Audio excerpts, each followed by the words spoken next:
Nos vamos a volver a la conversación con el exministro de Salud, el doctor Álvaro Erazo, que nos está esperando gentilmente. Gracias, doctor Erazo, por esperarnos. No, por supuesto, no hay problema.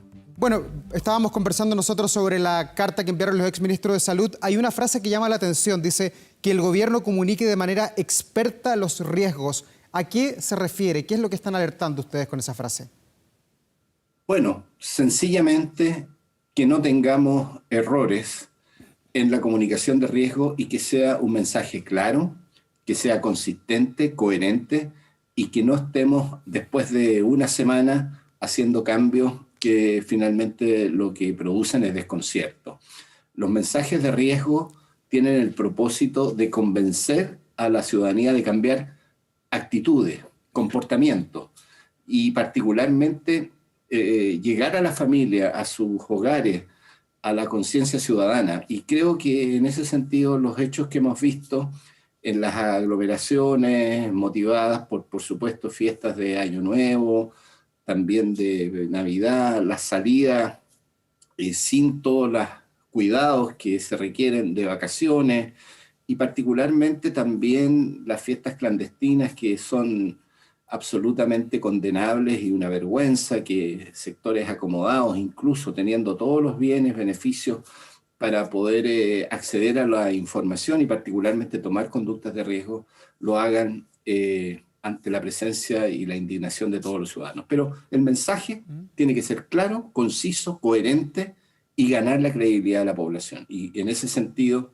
si eso no va acompañado justamente de la voluntad y los cambios que haya que hacer en la estrategia, va a ser muy difícil iniciar esta segunda etapa que es tan relevante como es enfrentar esta segunda ola y también la estrategia de vacunación. Doctor Erazo, y también se plantea dentro de la misiva que se debe escuchar a más actores. ¿Qué actores hoy día que están en nuestro país no están siendo escuchados o quizás no están siendo escuchados con la relevancia necesaria para incorporar su mensaje a la población? Mire, yo creo que hay varios ejemplos. Uno de los ejemplos es justamente a aquellos actores que han sido los alcaldes, la comunidad en las diversas localidades de Chile, que tiene sus organizaciones territoriales, las juntas de vecinos, pero lideradas por los alcaldes. Cualquier proceso como los que hoy día estamos viviendo, donde se van liberando comunas, se van estableciendo nuevos aforos, libertades, desde el punto de vista de la actividad comercial y particularmente grandes flujos de población para concurrir a vacaciones, tienen que particularmente preocuparse que los alcaldes estén en sintonía, informados. Eso a mí me parece fundamental. También a las autoridades técnicas del mundo académico, nosotros tenemos un consejo social donde están los actores sociales, por supuesto, también el consejo técnico nuestro, que muchas veces no ha sido suficientemente escuchado. A nuestro parecer, indudablemente no tiene la obligación el presidente de escucharnos siempre, pero uno quisiera que las decisiones que se tomen en la moneda sean mucho más respaldadas por la comunidad científica.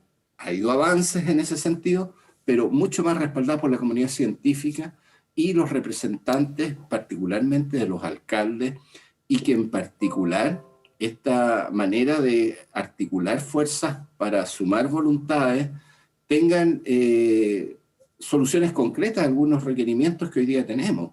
O sea, los equipos de salud tienen que saber ser escuchados a través de sus instancias, hospitales, direcciones de servicio, pero la propia comunidad, en los propios servicios de salud que está organizada, el gobierno tiene que hacer un esfuerzo mayor. Hoy día tenemos un déficit de recursos humanos, hay por vacaciones o licencias, pero nosotros sí, y sabemos también que hay una situación de fatigamiento, de fatiga, digamos, del personal.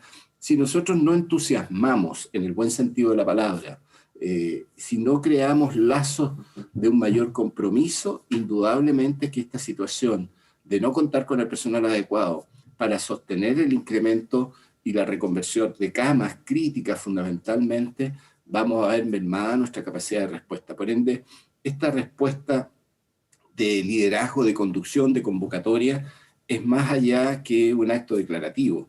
Es darle una gobernanza, una conducción a esta etapa que es crítica, por no decir extremadamente crítica, y va a depender de cómo se articula. Lo que he planteado y lo que he comentado es que nosotros necesitamos una nueva estrategia para esta etapa en la que estamos. Una nueva estrategia, tenemos que readecuar esta estrategia. Nosotros tenemos una segunda etapa, este virus variante UK, inglesa, la variante inglesa, UK, que ingresó a nuestro país, ya ustedes saben, la llegada por vía aérea, en un vuelo de Iberia.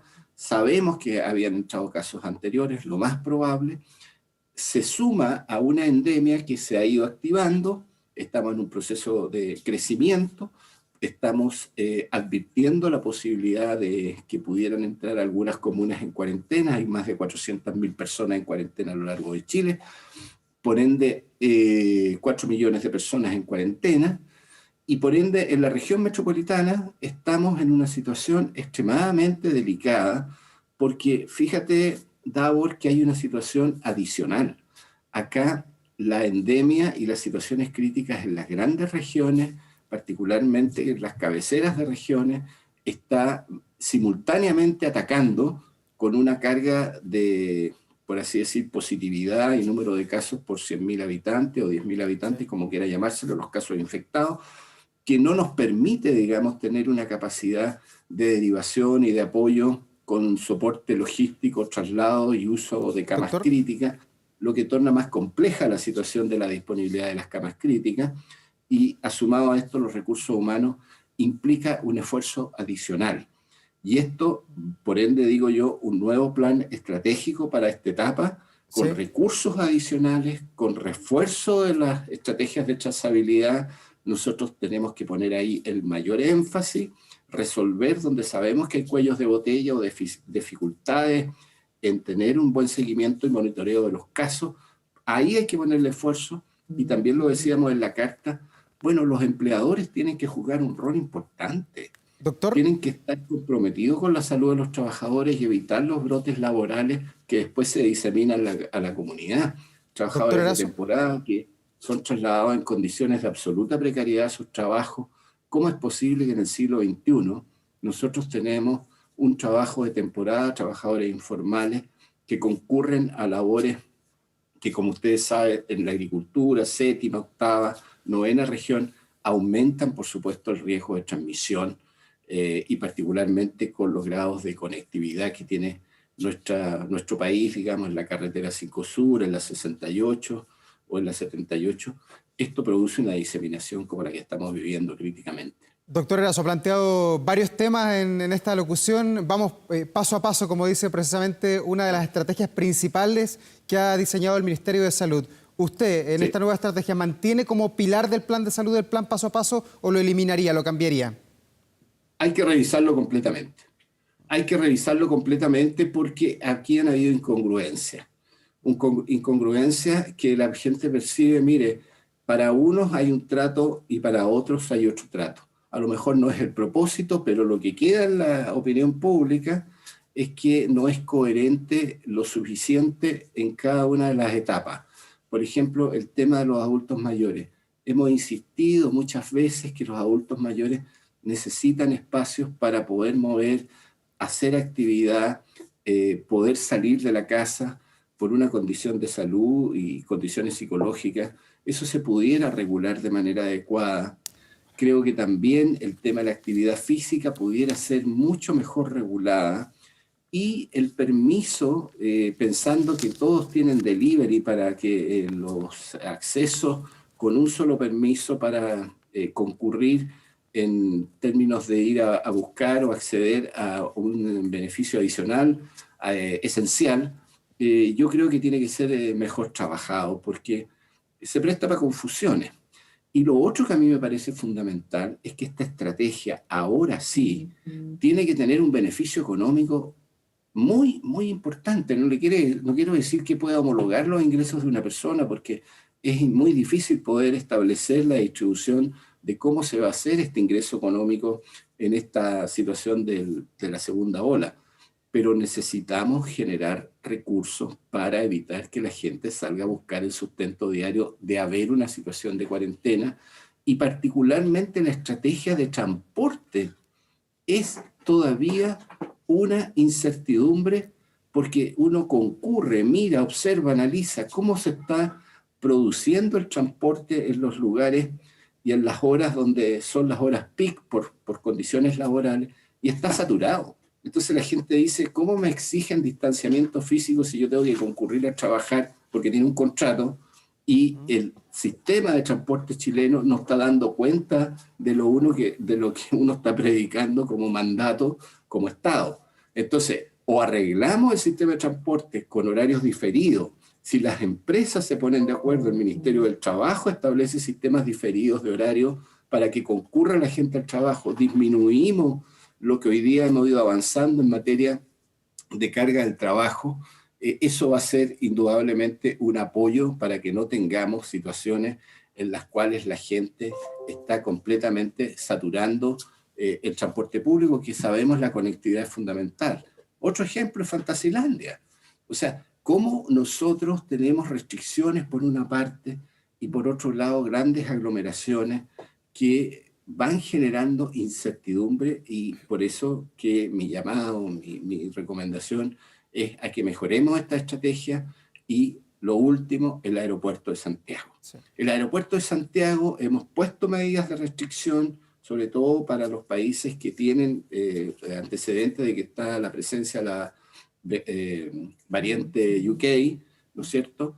Se ha restringido, digamos, los viajes en el aeropuerto, pero mi impresión es que mientras no tengamos un sistema de trazabilidad, de PCR efectivo y de seguimiento de esos casos, nosotros debiéramos restringir completamente los vuelos que vienen con extranjeros a nuestro país. Y además revisar... Allí, doctor Erazo, perdón, ¿usted es partidario, por ejemplo, de cerrar las fronteras de manera inmediata como lo han hecho otros países, por ejemplo, Gran Bretaña? Yo creo que sí, de todas maneras, hay que cerrar las fronteras, porque mientras nosotros no tengamos un sistema de vigilancia, y particularmente ahora de vigilancia desde el punto de vista de la nueva variante, que es una vigilancia, por así decir, genómica, donde podamos tener la capacidad de oportunidad y rapidez para, una vez procesado el examen en el Instituto de Salud Pública, comunicarle a la población cuántos casos de la nueva variante están ingresando o han ingresado al país. Y eso tiene que ser una vigilancia adicional a la que tenemos nosotros con el sistema PCR y de trazabilidad que está instalado a nivel municipal. Doctor Erazo, otra pregunta sobre las vacunas. ¿Usted cree, conociendo cómo está funcionando el sistema en nuestro país, que se va a cumplir con el primer plazo que habla de una inoculación para 5 millones de personas antes del 31 de marzo o no? Las señales hasta ahora es que sí, pero esto va a implicar un esfuerzo logístico, operacional, y por eso estoy preocupado de los recursos humanos y de que no volvamos a cometer también los errores que nos pasó con la campaña de vacunación de influenza. Este es un esfuerzo mayor, porque la distancia física es una variable muy importante. Creo que finalmente el gobierno debiera poner como segunda prioridad los adultos mayores, particularmente los de mayor edad, los de mayor vulnerabilidad, pero los adultos mayores deben estar en el primer lugar o en el segundo lugar de la lista junto con los enfermos crónicos, y eso es una evidencia, es un antecedente que varios países en el mundo lo están haciendo. Inglaterra, Estados Unidos también está avanzando en esa misma dirección, y para lograr una extensión con los pasos sucesivos de los diversos sectores, después vienen trabajadores que están, por supuesto, cumpliendo funciones esenciales, pero a mí no me parece, por ejemplo, que, y con todo el respeto, un funcionario trabajador de CONAF esté antes de la lista que los profesores, los educadores, que además han salido, por así decir, llamados para que en marzo puedan retornar a clase. Yo creo que eso son materias que hay que revisar. Bueno, finalmente, creo que el paso que viene de vacunación es necesario que la logística, la operacional, aspectos operacionales sean considerados con mucha fuerza. Nosotros hemos tenido buenas estrategias, pero es indudable que este es un salto cualitativo y no basta con decir tenemos atención primaria disponible. Hay que preocuparse y ocuparse de cuál va a ser la red de distribución donde esto efectivamente sea una gran movilización nacional con todos los recursos y con todos los equipos humanos. Y para eso tenemos que trabajar en los dos frentes. El frente de la situación de la segunda ola, donde yo le planteaba algunas recomendaciones, Y la otra es justamente el de las vacunas, que implica un esfuerzo mayor también desde el punto de vista logístico y operacional y de mensajes claros. Nosotros necesitamos saber cuál es el listado de prioridad con cuál el gobierno va a hacer el llamado a la población para que todos seamos claros cuándo le va a corresponder a cada grupo el día, la semana en que va a ser vacunado. Doctor Erazo, usted fue exministro de Salud, está como integrante del Consejo Asesor del COVID-19 del Ministerio de Salud. Usted, con los antecedentes que se manejan hoy día, ¿decretaría cuarentena para la región metropolitana a contar de esta semana o no? Que es una decisión que se va a tomar hoy día. Es muy difícil una cuarentena en estas condiciones. Las cuarentenas por sí solas, como le digo, no funcionan, lo hemos dicho en más de una oportunidad, pero nadie puede descartar si esta situación se descontrola. Y creo que de hacerlo así debiéramos tomar aglomeraciones o conjuntos de comunas donde los datos, tanto desde el punto de vista de la positividad, del punto de vista de lo que se llama el R efectivo, o sea, el grado de diseminación, el índice ocupacional de camas críticas, están dando cuenta, que son los indicadores que nosotros hemos sugerido como Consejo Asesor, están dando cuenta de que efectivamente la situación no está controlada. Pero cuarentenas debieran ser extremadamente cortas, con mucha educación para la población y con incentivos también para que los sectores más vulnerables, que tienen que salir a buscar el sustento diario, puedan sentirse seguros. Y creo que todos esos aspectos hacen extremadamente complejo en vacaciones, 33 grados, departamentos de 30 metros cuadrados, una situación extremadamente delicada. Es por eso que tenemos que buscar la manera de reforzar lo que sabemos que ha funcionado bien y no volver a cometer los mismos errores de mensajes comunicacionales erráticos que a veces se han tenido. Doctor Álvaro Erazo, muchas gracias, muy gentil de conversar hasta ahora con nosotros. Veremos cuáles son las decisiones que toma hoy día su sucesor allí en el cargo, el doctor Enrique París. Que esté muy bien, buenos días. Muchas gracias. Chao, Davor. Chao, buenos días.